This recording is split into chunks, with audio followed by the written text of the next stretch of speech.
The Confessions of St. Augustine, a novel by James F. Mueller. A 21st century post-postmodernist novel, not for the post-postmodernist deconstructionist. Cliff Notes version. Our hero, a New Yorker.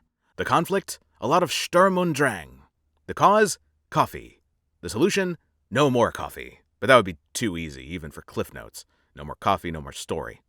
No, a tome of this magnitude, dear readers, demands a more erudite reason than just coffee. Especially when we've got BP, ADD, ADHD, and a whole host of other disorders out there to choose from, not to mention the POV. For example, to the traditionalist, this story could be seen as a Greek tragedy, as seen in the first novel. To the modernist, it could be seen as a tragicomedy, as seen in the second novel.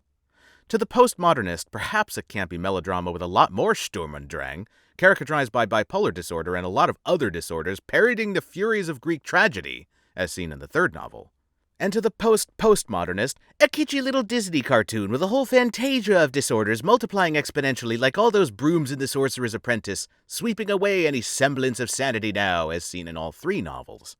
And to the postmodern deconstructionist, a Busby Berkeley Broadway extravaganza, wavering between pianissimo and fortissimo pyrotechnics, with enough Jungian archetypes, Freudian symbolism, and literary imagery to obscure any point of view, as seen in none of the novels. All of which brings us back to where we started in the first place, and probably the cause of the whole thing. New York, minimalist's POV. Conclusion, you can take the boy out of New York, but you can't take New York out of the boy. But enough of justice. I just kept walking, right into that barber chair and into those pictures and a whole new way of life, because I figured I still had my art, and I still had my kids, and now I had my freedom! Yeah, freedom.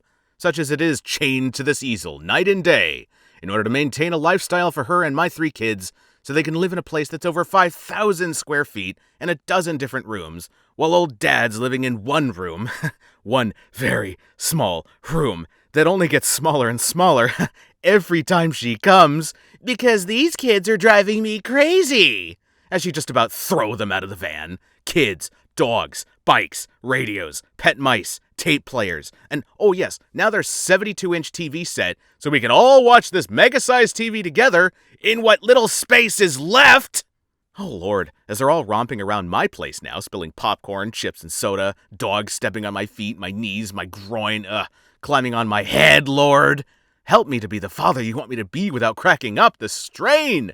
I'm not going to keep this up with them all demanding complete and undivided attention while the radio and the TV are all blaring now, and the mice are running all over my counters like lemmings.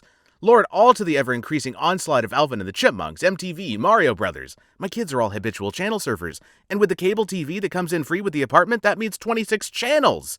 Lord, as they're all marching around my room now, the lemmings, my kids, Mario Brothers, Alvin and the Chipmunks, Lord, deliver me from TV, I'm tempted to ask. Except without it, when will I ever get a break? In this ever-shrinking apartment where I had at least hoped to do some serious painting, if the painting now standing ever lasts through all of this. Because those lemmings, as you can see, are an area I'm going to have to deal with.